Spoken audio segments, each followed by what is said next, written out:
ರೇಣುಕಾಸ್ವಾಮಿ ಕೊಲೆ ಪ್ರಕರಣಕ್ಕೆ ಸಂಬಂಧಪಟ್ಟಂತೆ ಈಗ ದರ್ಶನ್ ಪರಪ್ಪನ ಅಗ್ರಹಾರಕ್ಕೋ ಅಥವಾ ಬಳ್ಳಾರಿ ಜೈಲಿಗೆ ಶಿಫ್ಟ್ ಆಗ್ತಾರಾ ಅನ್ನೋ ಒಂದು ಪ್ರಶ್ನೆ ಈಗ ಕಾಡ್ತಾ ಇದೆ. ಬಳ್ಳಾರಿ ಜೈಲಿಗೆ ಶಿಫ್ಟ್ ಆಗ್ತಾರಾ ಕೊಲೆ ಆರೋಪಿ ದರ್ಶನ್? ಬೆಂಗಳೂರಿನ ಪರಪ್ಪನ ಅಗ್ರಹಾರವೋ ಅಥವಾ ಬಳ್ಳಾರಿ ಜೈಲು? ರೇಣುಕಾಸ್ವಾಮಿ ಕೊಲೆ ಪ್ರಕರಣದಲ್ಲಿ ಏಟು ಆರೋಪಿಯಾಗಿರುವ ದರ್ಶನ್ ಮತ್ತೆ ಜೈಲಿಗೆ ಸೇರಿದ್ದಾರೆ. ಇವತ್ತು ಅವರ ವಿಚಾರಣೆ ಬರುತ್ತೆ. ಬಳ್ಳಾರಿ ಜೈಲಿಗೆ ಶಿಫ್ಟ್ ಆಗ್ತಾರಾ ಅಥವಾ ಪರಪ್ಪನ ಅಗ್ರಹಾರದಲ್ಲಿಗೆ ಉಳಿತಾರಾ ಅನ್ನೋದು ಗೊತ್ತಾಗುತ್ತೆ. ಬೆಂಗಳೂರು ಜೈಲಿನಲ್ಲೇ ಉಳಿತಾರಾ ಅಥವಾ ಶಿಫ್ಟ್ ಆಗ್ತಾರಾ? ಬಳ್ಳಾರಿ ಜೈಲಿಗೆ ಶಿಫ್ಟ್ ಆಗ್ತಾರಾ ಕೊಲೆ ಆರೋಪಿ ದರ್ಶನ್? ಬೆಂಗಳೂರಿನ ಪರಪ್ಪನ ಅಗ್ರಹಾರವೋ ಅಥವಾ ಬಳ್ಳಾರಿ ಜೈಲು? ಕಾರಾಗೃಹದಲ್ಲಿರುವ ಕಾಟೇರನಿಗೆ ಈಗ ಕ್ಷಣಕ್ಕೂ ಕೂಡ ಟೆನ್ಷನ್ ಶುರುವಾಗಿದೆ. ಸಂಜೆ 4 ಗಂಟೆಗೆ 57ನೇ CCH ಕೋರ್ಟ್ನಲ್ಲಿ ಈಗಾಗಲೇ ಅರ್ಜಿ ವಿಚಾರಣೆಯಾಗುತ್ತೆ. ತದನಂತರ ಬೆಂಗಳೂರು ಜೈಲಿನಲ್ಲೇ ಉಳಿತಾರಾ ಅಥವಾ ಶಿಫ್ಟ್ ಆಗ್ತಾರಾ? ಕಿಲ್ಲಿಂಗ್ ಸ್ಟಾರ್ ಸ್ಥಳಾಂತರ ಭವಿಷ್ಯ ಇಂದು ನಿರ್ಧಾರ. ಒಂದು ರೀತಿಯಾಗಿ ಇಲ್ಲಿ ಬಳ್ಳಾರಿ ಜೈಲಿಗೆ ದರ್ಶನ್ ಶಿಫ್ಟ್ ಆಗ್ತಾರಾ ಅಥವಾ ಕೊಲೆ ಆರೋಪಿ ದರ್ಶನ್ ಬೆಂಗಳೂರಿನ ಪರಪ್ಪನ ಅಗ್ರಹಾರವೋ ಅಥವಾ ಬಳ್ಳಾರಿ ಜೈಲು ಅನ್ನೋ ಒಂದು ದೊಡ್ಡ ಪ್ರಶ್ನೆ ಆಗಿದೆ. ಇನ್ನು ಸಂಜೆ 4 ಗಂಟೆಗೆ 57ನೇ CCH ಕೋರ್ಟ್ನಲ್ಲಿ ಇವತ್ತು ಅರ್ಜಿ ವಿಚಾರಣೆ ಆಗುತ್ತೆ. ಇನ್ನು ಅರ್ಜಿ ವಿಚಾರಣೆ ಬಂದ ನಂತರ ಆ ವಿಚಾರಣೆಯಲ್ಲಿ ದರ್ಶನ್ ಬಳ್ಳಾರಿ ಜೈಲಿಗೆ ಶಿಫ್ಟ್ ಆಗ್ತಾರೋ ಅಥವಾ ಪರಪ್ಪನ ಅಗ್ರಹಾರದಲ್ಲಿಯೇ ಇರ್ತಾರೋ ಅನ್ನೋದು ನೋಡ್ಬೇಕಾಗುತ್ತೆ. ಕಿಲ್ಲಿಂಗ್ ಸ್ಟಾರ್ ದರ್ಶನ್ ರೇಣುಕಾಸ್ವಾಮಿ ಕೊಲೆ ಪ್ರಕರಣದಲ್ಲಿ ಹೈಕೋರ್ಟ್ ಜಾಮೀನು ಆಧಾರದ ಮೇಲೆ ಈ ಹಿಂದೆ ಕೂಡ ಅವರು ಹೊರಗಿದ್ರು. ಮತ್ತೆ ಯಾವಾಗ ಸುಪ್ರೀಂ ಕೋರ್ಟ್ ಆದೇಶ ಬಂತು ಅವಾಗ ಮತ್ತೆ ಪರಪ್ಪನ ಅಗ್ರಹಾರದಲ್ಲಿ ಮುದ್ದೆ ಮುರಿತಾ ಇದ್ದಾರೆ.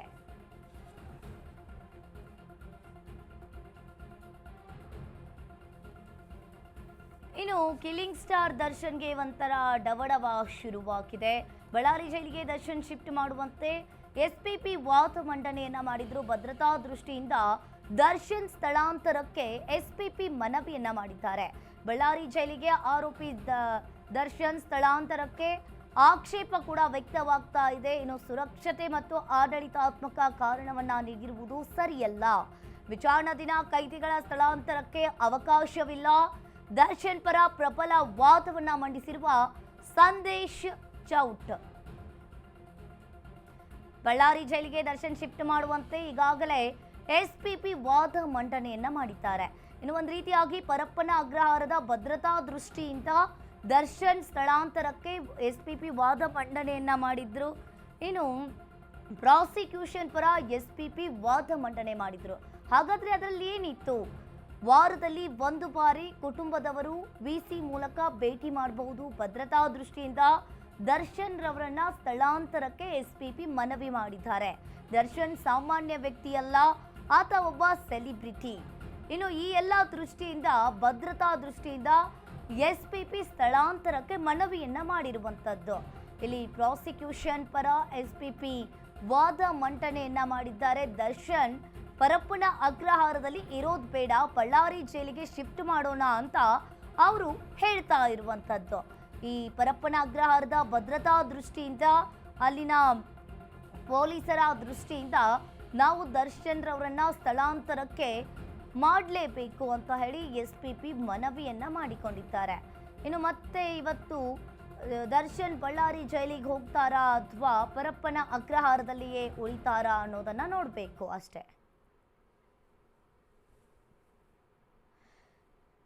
ಈ ಬಗ್ಗೆ ಹೆಚ್ಚಿನ ಡೀಟೇಲ್ಸ್ ಅನ್ನ ನೀಡ್ತಾರೆ ನಮ್ಮ ಪ್ರತಿನಿಧಿ ಅರುಣ್. ಫೋನ್ ಸಂಪರ್ಕದಲ್ಲಿ ಜಾಯಿನ್ ಆಗಿದ್ದಾರೆ. ಅರುಣ್, ನೀವು ಕೂಡ ನೋಡ್ತಾ ಇರಬಹುದು.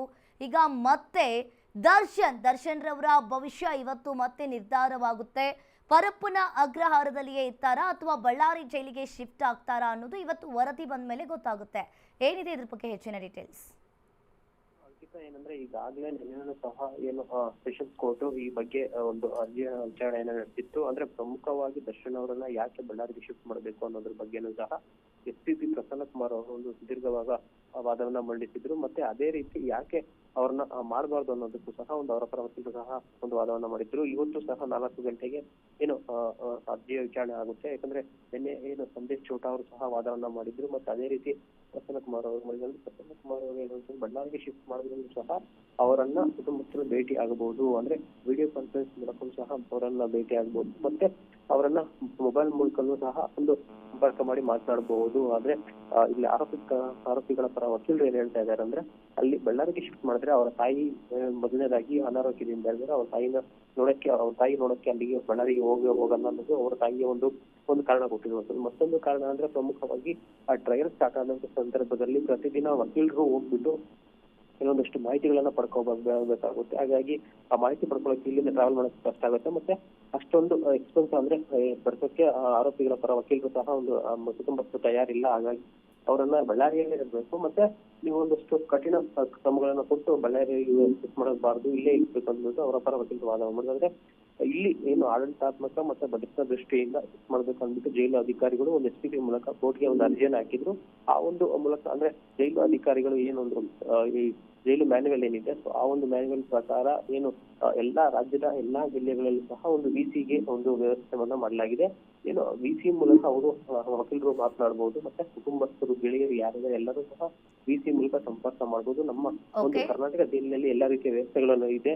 ಹಾಗಾಗಿ ಅವರನ್ನು ಬಳ್ಳಾರಿಗೆ ಶಿಫ್ಟ್ ಮಾಡಬೇಕು ಅಂತ ಹೇಳ್ಬಿಟ್ಟು ನಿನ್ನೆ ವಾದ ಪ್ರಸನ್ನ ಕುಮಾರ್ ಮಾಡಿದ್ರು. ಇವತ್ತು ಸಹ ಸಂಜೆ 4 ಗಂಟೆಗೆ ಪ್ರಸನ್ನ ಕುಮಾರ್ ಅವರು ಮತ್ತೆ ವಾದವನ್ನ ಆಡ್ತಾರೆ. ಆನಂತರ ಕೋರ್ಟ್ ಯಾವ ರೀತಿ ಡಿಸಿಷನ್ ತಗೊಳ್ತಾರೆ ಅನ್ನೋದನ್ನ ಕಾದು ನೋಡ್ಬೇಕಾಗುತ್ತೆ. ಅಂಕಿತ, ಥ್ಯಾಂಕ್ ಯು ಅರುಣ್ ನಿಮ್ಮೆಲ್ಲ ಮಾಹಿತಿಗೆ.